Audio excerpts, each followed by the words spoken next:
네, 보궐선거 특집, 지난번 부산에 이어서 이번에는 서울시 편입니다. 일단 서울시 보궐선거를 하시기 전에 서울에 대해서 좀 알고 계셔야 될 것 같습니다. 제가 이제 서울시 전반적으로 말씀드리고 재정에 대해서 말씀드릴 텐데요. 두 번에 걸쳐서 말씀드릴게요. 일단은 우리가 숫자에 좀 익숙해져야 됩니다. 서울시는 1000만 안 되고 970만 정도 된다는 건 다 알고 계시죠? 면적이 605 제곱킬로미터입니다. 그래서 한 2억 평 정도 된다고 보시면 되고요. 25개 구이기 때문에 한 구당 한 800만 평 정도 듭니다. 여의도가 고수부지 빼고 70만 평이니까 여의도에 10배씩 되는 것들이 있다. 아, 면적이 이렇게 되는구나 생각하시면 되겠습니다. 그뿐만 아니라 법정동이 424개가 있어요. 그래서 400개 동 이렇게 대충 퉁쳐서 얘기를 합니다. 그래서 그 400개 동이 25개 구에 나눠져 있으니까 한 구당 평균 16개 정도 동이 있다고 보시면 되죠. 근데 우리가 행정동과 법정동 이런 게 굉장히 다르거든요. 예를 들면 뭐 안국동이니 뭐니 이런 가보시면 조그만 골목마다 동 이름이 다 달라요. 그런 거하고 행정적으로 인정하는 동은 424개다 이렇게 생각하시면 되겠습니다. 뭐 통까지는 12,000개인데요. 그 정도는 요즘 통장님들도 별로 많지 않고 하니까 넘어가겠습니다. 자, 서울시가 통계상으로는 당연히 전국에서 제일 좋은 편이죠. 지금 서울시 같은 경우에는 한 40년 전, 그러니까 80년대 이미 1000만을 돌파했었잖아요. 그런데 인구가 계속 줄고 있어요. 조금씩. 그러다 보니까 어떤 일이 일어나냐면 공원 면적이 매우 크게 증가를 했다는 겁니다. 재개발을 하면 주민들의 상당수가 떠나고 그 남은 사람들은 쾌적한 삶을 살고 있는 게 서울의 모습이고요. 그리고 뭐 그 외에 특이한 건 뭐냐면 주차장 확보율이 140% 가깝습니다.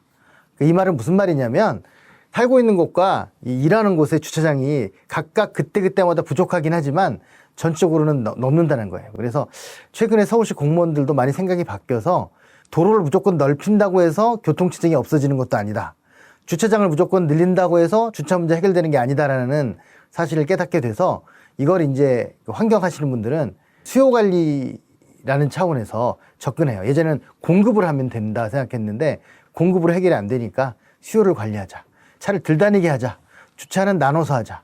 그래서 지금 뭐 서초구라든가 일부 지역에서는 뭐가 있냐면 주차장을 공유해요.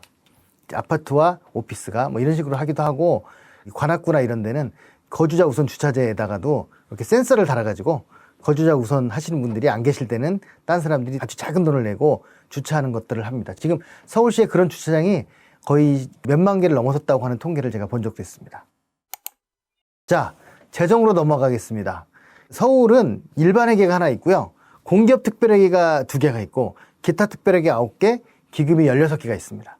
그래서 일반회계는 당연히 일반 세금 거둔 걸로 하는데 공기업 특별회계는 뭐가 있냐면 상수도 하수도 2가지가 있습니다. 그래서 이 부분들은 이따가 다시 한번 설명을 드리도록 하겠습니다. 그리고 서울시는 공무원의 숫자가 지금 18,000명 정도 돼요.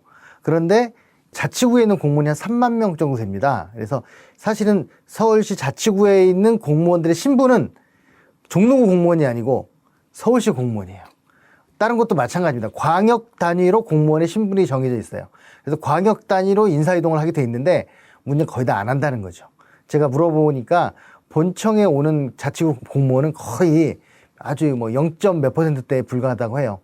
그리고 구청에서 구청으로 가는 것도 개인이 이사를 가거나 아주 특별한 경우가 아니면 거의 있지 않기 때문에 한 군데서 계속 오래 근무하는 특성을 가지고 있습니다. 꼭 그렇게 안 해도 될 것 같은데요, 서울은. 그런데 이 18,000명의 공무원이 뭐 실이 4개 있고 뭐 쭉쭉쭉 부서가 굉장히 많습니다. 사업소만 해도 47개가 있고요. 그리고 직속기관이 32개가 있어요. 사업본부가 3개 있고 뭐 그러니까 굉장히 방대하다. 이렇게 알고 계시면 되고요. 그리고 공무원 18,000명 중에 본청 공무원의 수보다 더 많은 공무원이 있어요. 소방관들. 소방관이 6,000명이 넘기 때문에 본청에 근무하는 4,000명에 비해서 훨씬 많습니다. 이건 어느 광역이나 마찬가지예요. 경기도를 가건 부산을 가건 소방관의 수가 더 많습니다. 사실 저는 더 늘어나야 된다고 생각합니다. 그런 구조로 생각해 보면 공무원이 본청과 소방관 합쳐서 10,000명이 넘기 때문에 그 나머지 또 공단이라든가 이런 데 계신 분들이 있고요. 뭐 상수사업본부 같은 경우에도 한 2,000명씩 있고 이렇게 좀 있습니다. 참고로 서울은 상수도 사업본부가 흑자예요. 그리고 대부분의 그 밀집 도시는 대부분 상수도가 흑자예요. 그렇게 많이 건설을 하는데도 이제는 우리나라의 인프라가 거의 구축이 다 끝났기 때문에 이제 약간의 흑자 정도가 아니고요. 20, 30% 정도 흑자를 가지고 있습니다. 그런데 이제 이런 얘기는 환경단체도 별로 안 좋아해요. 왜 그러냐면 흑자라고 하면 그럼 수도값 내리자 이렇게 되면 물을 또 무수도 쓸 것 아니냐라는 그런 얘기를 하고 있습니다. 참고로 상수도의 누수율이 지금 서울이 한 4%도 안 되거든요. 새는 게. 이렇게 만든 사람은 이제 서울시장 중에 가장 호평을 받는 고건시장이죠. 그때 상수도의 공급량이 거의 2배였거든요. 실제로 쓰는 것보다. 이게 왜 이렇게 된 거냐 했을 때 반이 새버렸기 때문이거든요. 그래서 그때부터 건설하지 말고 막아라. 그래서 이 각종 누수를 막고 이런 일들을 해가지고 거의 과로사 직전까지 가신 공무원도 있다고 합니다. 효율적으로 발전하는 서울시가 됐었습니다. 앞으로 새로 시장된 분은 어떨지 한번 지켜볼 필요가 있겠습니다. 그 다음에 이제 서울시 결산을 한번 보면 19년 결산이 40조였습니다. 40조 쓴 거예요. 그런데 그 중에서 2조 9천억, 약 3조 정도는 순세계 이용으로 남은 돈이고요. 그리고 2월액이 한 1조 정도 있습니다. 그래서 2월액과 순세계가 합치면 4조 정도 되니까 전체적으로 이 10% 정도가 서울시가 쓰느라고 썼는데도 불구하고 남은 돈입니다. 근데 다른 지역의 평균은 20%가 넘어요. 그러니까 서울시가 그나마 적게 2월금을 남기는 그런 지자체다 이렇게 보시면 되겠습니다. 그리고 그 서울시의 2019년 결산을 보면 돈이 주로 어디에서 오냐 하면 49.1% 절반은 세금이고요. 나머지 반에서 또 반은 내부 거래예요. 주고받는 돈들이고 그리고 나머지 4분의 1에서 또 반은 보조금입니다. 그 외에 세일 수입 등등등등 있기 때문에 서울은 세금이 잘 거치는 곳이니까 지방세가 제일 많다. 참고로 서울의 지방세 중에 제일 많은 액수가 원래 취득세인데요. 그게 어느 순간 지방소득세가 그걸 앞질렀습니다. 근데 다시 최근 2, 3년 동안 부동산이 화랑이 되면서 취득세가 다시 1등으로 되고 엎치락뒤치락 하고 있습니다. 제일 큰 세금은 취득세, 그 다음에 지방소득세 이 두 가지가 호각지세를 이루고 있다. 이렇게 생각하시면 되겠습니다. 기금을 포함한 얘기는 다음 시간에 드리도록 하겠습니다. 구독, 좋아요!